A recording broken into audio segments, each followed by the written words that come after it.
Hello दोस्तों, राधे राधे सभी को। तो पशु परिचर भर्ती के लिए जो हम साइंस के कुछ क्वेश्चंस देखते हैं इम्पोर्टेंट, उन्हीं क्वेश्चंस में ये आज की क्लास है। सो फर्स्ट क्वेश्चन देखिए, कौन सी धातु कमरे के ताप पर द्रव अवस्था में होती है, मतलब लिक्विड फॉर्म में पाई जाती है रूम टेम्परेचर पर। देखो, मोस्टली हम किसका नाम पढ़ते हैं कि कमरे के ताप पर कौन सी धातु है जो कि लिक्विड होती है, तो वो पढ़ते हैं पारा या मरकरी जिसको बोलते हैं, सिंबल Hg, यही पढ़ते हैं। अच्छा क्वेश्चन है भाई। इसके अलावा और कौन सी एक धातु होती है जो कि कमरे के ताप पर द्रव अवस्था में होती है, तो वो है गैलियम। Ga इसका सिंबल है। अब मेरा क्वेश्चन यहाँ एक और है कि ये तो धातु के बारे में पूछा गया था, ऐसी कौन सी अधातु है, ऐसी कौन सी अधातु है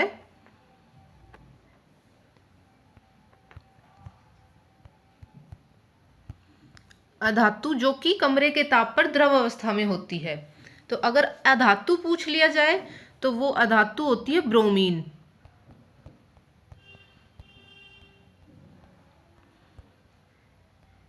Br। चलिए नेक्स्ट क्वेश्चन देखिए, शहरों में तालाब का पानी शुद्ध करने के लिए कौन सी गैस प्रयोग की जाती है। तो जो गैस रोगाणु और कीटाणु को क्या करे, मार दे, तो उनको मारने के बाद ही तो पानी क्या होगा, शुद्ध होगा। तो ये काम कौन सी गैस करती है, क्लोरीन गैस करती है। क्लोरीन एक डाई एटॉमिक है, इसलिए इसको Cl2 लिखते हैं। बाकी क्लोरीन का अगर सिंबल देखा जाए तो वो Cl होता है। क्लोरीन का एटॉमिक नंबर कितना है, 17 है, परमाणु क्रमांक जिसको बोलते हैं। नेक्स्ट क्वेश्चन देखिए,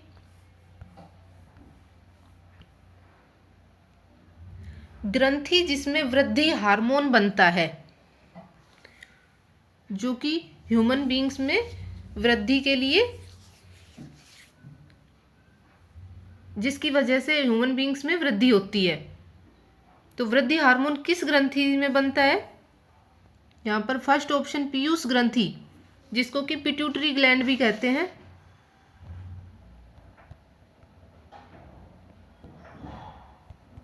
पिट्यूटरी ग्रंथि या पिट्यूटरी ग्लैंड भी कहते हैं। इसी को क्या कहते हैं, मास्टर ग्लैंड भी कहते हैं।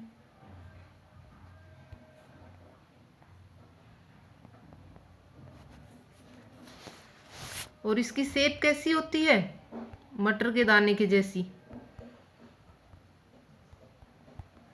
मटर के दाने के जैसी होती है।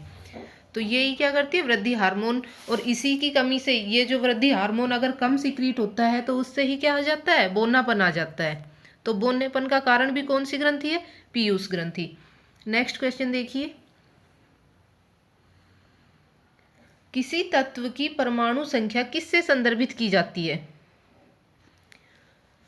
तो परमाणु संख्या, जितने की उसमें प्रोटॉन होते हैं, किसी भी तत्व के नाभिक में जितने प्रोटॉन होते हैं, जितने भी प्रोटॉनों की संख्या होती है, वही उस तत्व की क्या कहलाती है, परमाणु संख्या कहलाती है। तो परमाणु संख्या प्रोटॉनों की संख्या के बराबर होती है, जिसको कि परमाणु क्रमांक बोला जाता है, एटॉमिक नंबर। और परमाणु क्रमांक को किससे डिनोट करते हैं, Z से। यहाँ एक ऑप्शन दिया गया है प्रोटॉन और न्यूट्रॉन की संख्या, मतलब दोनों, तो वो क्या होता है, द्रव्यमान संख्या। द्रव्यमान संख्या, जिसको कि कैपिटल A से डिनोट करते हैं, ये किसके बराबर होती है, प्रोटॉन प्लस न्यूट्रॉन की संख्या के बराबर द्रव्यमान संख्या होती है। नेक्स्ट क्वेश्चन देखिए, कृत्रिम रेशम बनाने के लिए निम्नलिखित में से किस कृत्रिम रेशे का उपयोग किया जाता है। कृत्रिम रेशम जो बनाते हैं उसमें इनमें से किस कृत्रिम रेशे का यूज किया जाता है, तो वो रेशा है रेयोन। यहाँ पर एक पीवीसी दे रखा है, इसको देख लीजिए। पीवीसी की फुल फॉर्म क्या होती है, पॉलीवाइनिल क्लोराइड।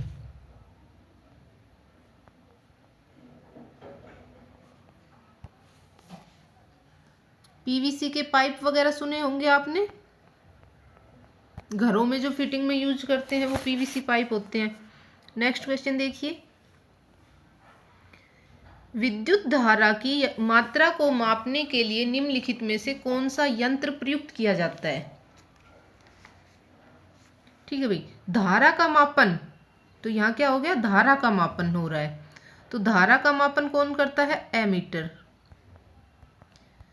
अमीटर किसका मापन करता है? धारा का मापन, सॉरी, धारा का मापन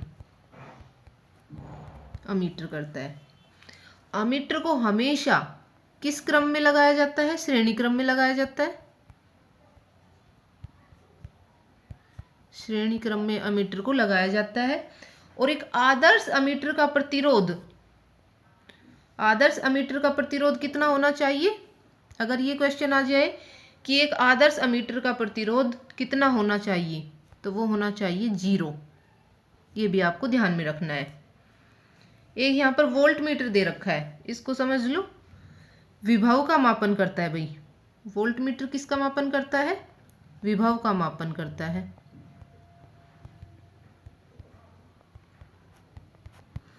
वोल्ट मीटर को हमेशा समांतर क्रम में लगाया जाता है।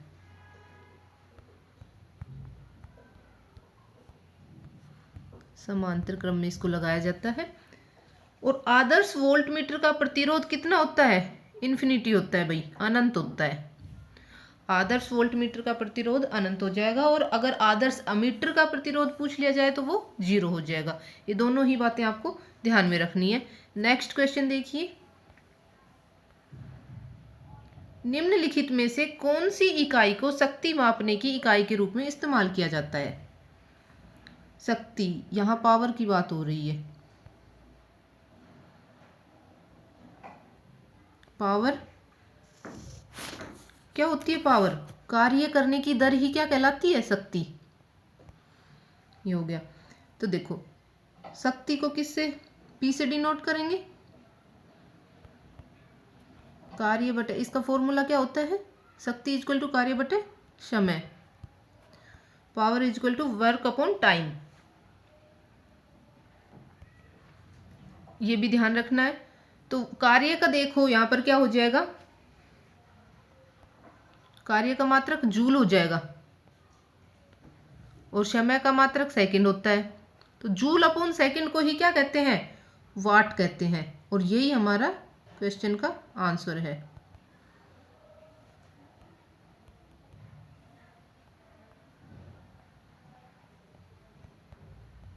ये है ये। तो शक्ति को मापने की इकाई क्या है? वोट है, वाट। नेक्स्ट क्वेश्चन देखिए,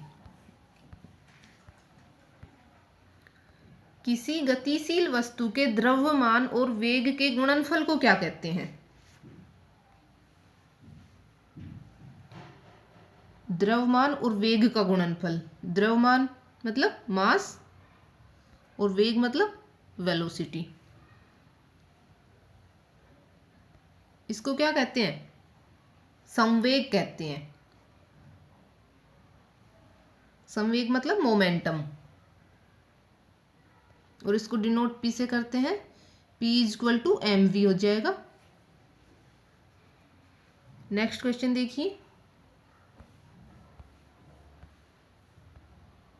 किसी कोशिका के कौन से कोशिकांग को कोशिका के पावर हाउस के रूप में जाना जाता है? कोशिका का power house, power house of a cell, mitochondria. यहाँ पर सेकंड ऑप्शन हमारा राइट हो जाएगा, माइटोकॉन्ड्रिया। ये क्या करता है? ये सेलुलर रेस्पिरेशन करता है।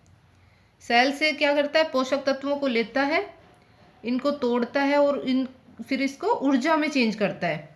ऊर्जा का उपयोग करके ये क्या करता है? एटीपी उत्पन्न करता है। और इस एटीपी का यूज कहाँ होता है?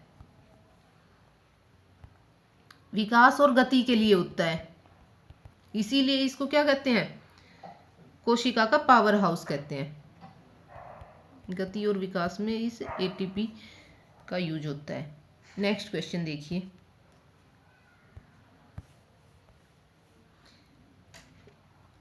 कैल्शियम क्लोराइड का रासायनिक सूत्र क्या है। सीधा सा क्वेश्चन है, कैल्शियम क्लोराइड का रासायनिक सूत्र क्या है, तो CaCl2।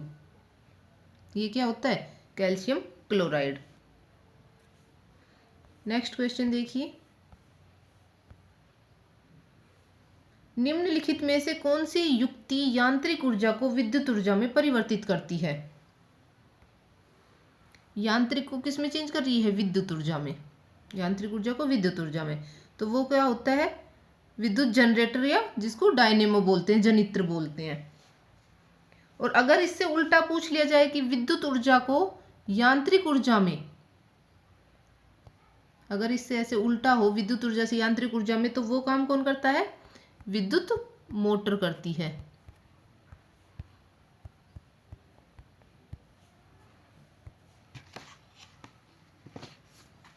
नेक्स्ट क्वेश्चन देखिए,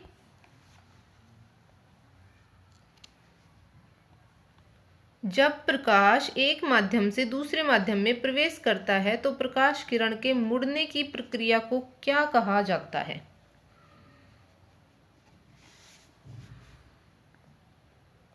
जैसे देखो, यहाँ ये मान लो कि ये क्या है, जल की सतह है, यहाँ पर जल है और ऊपर क्या है, वायु है, एयर है, यहाँ पर वाटर है। तो प्रकाश की किरण ऐसे आ रही है, ये प्रकाश की किरण है, ये अभिलंब है। तो ये प्रकाश की किरण, इसको जाना तो कैसे चाहिए था भाई, सीधा ऐसे, भाई यहां से आई और ऐसे चली गई। पर होता क्या है भाई, एयर क्या है, ये विरल माध्यम है, और वाटर क्या है, डेंस मीडियम होता है, ये डेंस मीडियम, ठीक है। तो जब विरल माध्यम से सघन माध्यम में आ रही है, अगर सेम ही माध्यम होता तो मुड़ने की जरूरत नहीं थी और मुड़ती भी नहीं। पर यहाँ क्या हो रहा है कि जो प्रकाश की किरण है वो विरल माध्यम से सघन माध्यम में आ रही है, तो ये सीधा ना जाके, इसका मूल पथ तो ये होना चाहिए था, ये जो ऐसे चली गई, पर ऐसे ना जाके ये इस तरफ मुड़ जाती है। यही क्या है, अपवर्तन है।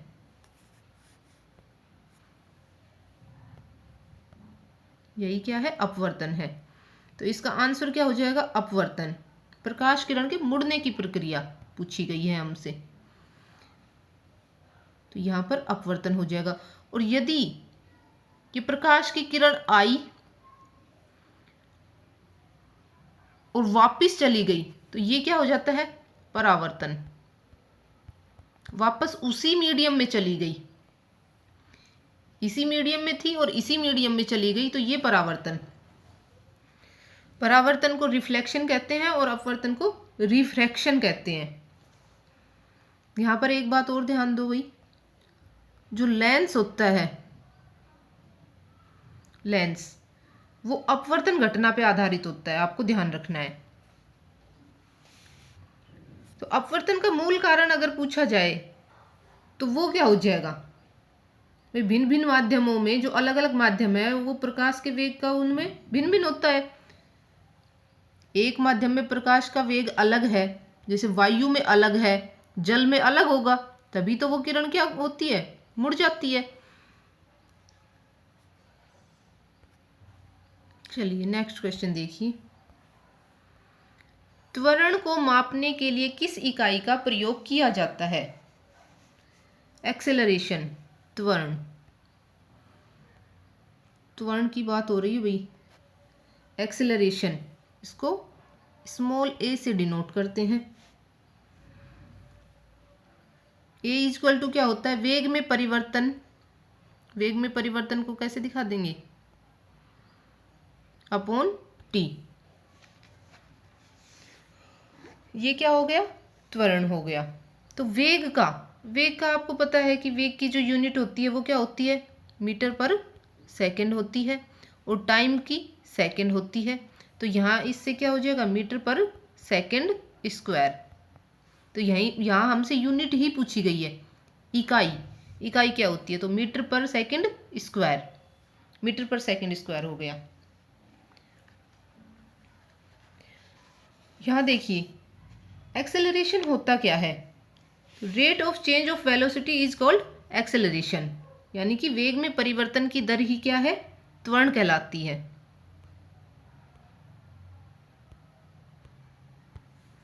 नेक्स्ट क्वेश्चन देखिए,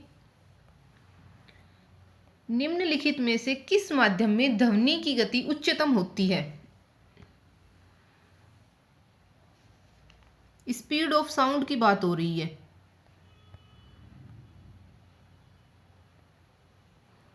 स्पीड ऑफ साउंड उच्चतम, मैक्सिमम। तो यहाँ थोड़ा सा आप समझ लीजिए कि जो स्पीड, साउंड की स्पीड होती है वो किस टाइप से होती है। देखिए यहाँ सॉलिड में क्या होती है, सबसे ज़्यादा होती है। मैक्सिमम किस में होती है, सॉलिड में, उसके बाद लिक्विड में, और फिर गैस में, और वैक्यूम में। यहाँ मैं सिर्फ वी लिख रही हूँ वैक्यूम के लिए। वैक्यूम को क्या बोलते हैं, निर्वात। निर्वात में वैक्यूम।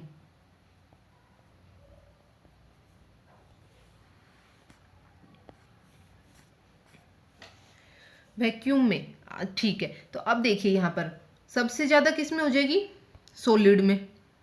इसमें यहाँ मैक्सिमम, और इसमें वैक्यूम में कितनी हो जाएगी, 0।